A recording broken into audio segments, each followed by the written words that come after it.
बहुत तकलीफ होती है जीने में जब उस इंसान का प्यार नहीं मिलता जिससे हम सबसे ज़्यादा प्यार करते हैं, जिसे हम अपना सब कुछ मान लेते हैं, जिसे हम अपना सब कुछ बना लेते हैं। उसके लिए हम कुछ नहीं होते। दिल टूट जाता है जब कोई हमारे प्यार को नहीं समझता, हमारे प्रेम को ठुकरा देता है। कैसे समझाएं खुद को? सबसे पहली बात, पता है ये एक तरफा प्यार क्यों आपको इतनी तकलीफ देता है, क्यों इतना दर्द देता है? क्योंकि आप खुद की वैल्यू नहीं कर रहे हो। आपको सब कुछ पता होता है कि उस इंसान के दिल में आपके लिए प्रेम नहीं है, फिर भी आप उसके पीछे पड़े रहते हैं, उसके बारे में सोचते रहते हैं। आपको ये चीज़ समझनी चाहिए कि आप जिसके पीछे भाग रहे हैं वो इंसान आपसे दूर भाग रहा है, और इसका सीधा अर्थ है कि वो इंसान आपके साथ नहीं है। अगर कोई आपके साथ है तो आपको उसके पीछे भागने की कभी ज़रूरत नहीं पड़ेगी, और जो आपसे दूर भाग रहा है ना, उसके पीछे भागना, उसके बारे में सोचना प्यार नहीं है, बेवकूफ़ी है, और वहाँ से आपको प्रेम मिलेगा भी नहीं। पता है क्या, आजकल लोगों के दिमाग पर फिल्मी कहानी का असर है कि किसी को किसी से स्टार्टिंग में प्यार नहीं होता है और आगे चलकर किसी की कोशिश से कामयाब हो जाती है और उसका प्यार उसको मिल जाता है। इन फिल्मी कहानियों के चक्कर में आप पड़ो ही नहीं। आपने कभी पढ़ा नहीं? जब भी कोई फिल्म की कहानी शुरू होती है तो साफ साफ लिखा होता है कि यह कहानी काल्पनिक है, इसका वास्तविकता से कोई संबंध नहीं है, पर फिर भी आप उस फिल्मी कहानी में फंस जाते हैं। इंग्लैंड में एक लड़के ने एक लड़की के मोबाइल पर 3000 मैसेज कर दिया। उस लड़की ने तो लड़का का प्यार कबूल नहीं किया, और दूसरे दिन उस लड़की ने लड़का पर FIR कर दिया, हैरेसमेंट का केस कर दिया, और वहाँ की पुलिस ने उस लड़का को अरेस्ट कर लिया। यहाँ पर यह समझने वाली बात है कि उस लड़के के प्यार से लड़की खुश नहीं हुई, डर गई। उस लड़के को तो प्रेमी का टैग नहीं मिला, लेकिन हाँ, क्रिमिनल का टैग अवश्य मिल गया।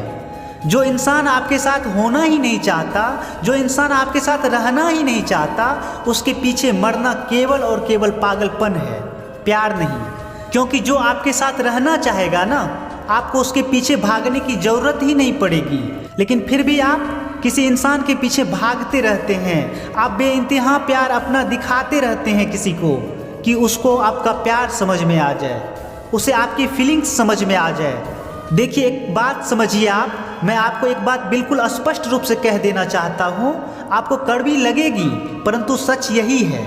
आप किसी को कितना भी वैल्यू दे दे, कितना भी रिस्पेक्ट दे दे किसी को, आप कितना भी प्यार दिखा दे अपना, पर ये सब करने के बाद भी उसके दिल में आप अपने लिए प्रेम पैदा नहीं कर सकते। और इस बात को आप जितना जल्दी समझ लेंगे आपके लिए उतना अच्छा होगा। वन साइडेड लव का मतलब क्या है?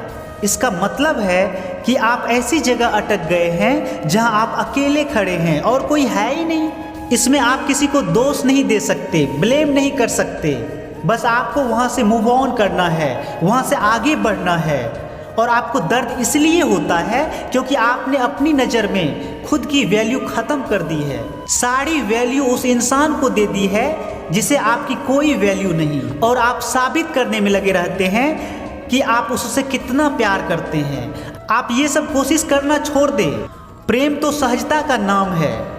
जहां आपको किसी के पीछे मरना पड़े, जहां आपको भीख मांगनी पड़े, जहां आपको तरसना पड़े, तड़पना पड़े, वो प्रेम नहीं है, वो पागलपन है, वो बेवकूफ़ी है।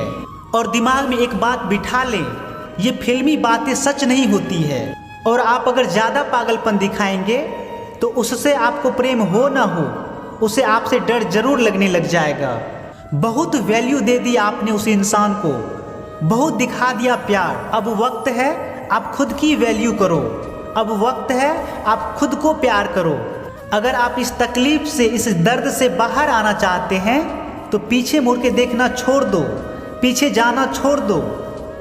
आपकी ज़िंदगी पीछे नहीं है, आगे है, इसीलिए आगे बढ़ना सीखो। आपको किसी और ने नहीं बांधा है, आपने अपने आप को बांध लिया है, और अगर बांधा आपने है तो आपको सिर्फ आप ही खोल सकते हैं। चलिए इस बात को एक उदाहरण लेकर समझते हैं। एक व्यक्ति एक पेड़ को पकड़कर खड़ा हो गया और चिल्लाने लगा, मुझे इस पैर से छुड़ाओ, मैं इस पैर से चिपक गया हूँ। कुछ ही देर बाद वहाँ से 2 संत निकले। उस व्यक्ति को देखकर एक संत ने दूसरे संत से कहा, हमें इस व्यक्ति की मदद करनी चाहिए। यह व्यक्ति पैर से चिपक गया है और कह रहा है कि मुझे छुड़ाओ। तो इस पर दूसरे संत ने कहा, इस व्यक्ति को इस पैर से कोई नहीं छुड़ा सकता। तो पहले वाले संत ने पूछा, ऐसा क्यों? तो दूसरे संत ने जवाब दिया कि इस व्यक्ति को पैर ने नहीं पकड़ा है, इस व्यक्ति ने पैर को पकड़ लिया है और अब चिल्ला रहा है, मुझे छुड़ाओ, मुझे छुड़ाओ। ठीक उसी प्रकार आपकी हालत भी ऐसी ही है कि आपने ही पकड़ लिया है अपनी तकलीफ को और आप चाहते हैं कि कोई और आके छुड़ाए, तो ऐसा हो ही नहीं सकता। अगर पकड़ा आपने है तो छोड़ना भी आपको ही होगा। सब कुछ आपके हाथ में है। आपकी मर्जी है कि आपको इस तकलीफ में जीना है, इस दर्द में जीना है, या इस तकलीफ से, इस दर्द से बाहर आकर जिंदगी में आगे बढ़ना है। अवश्य विचार कीजिएगा।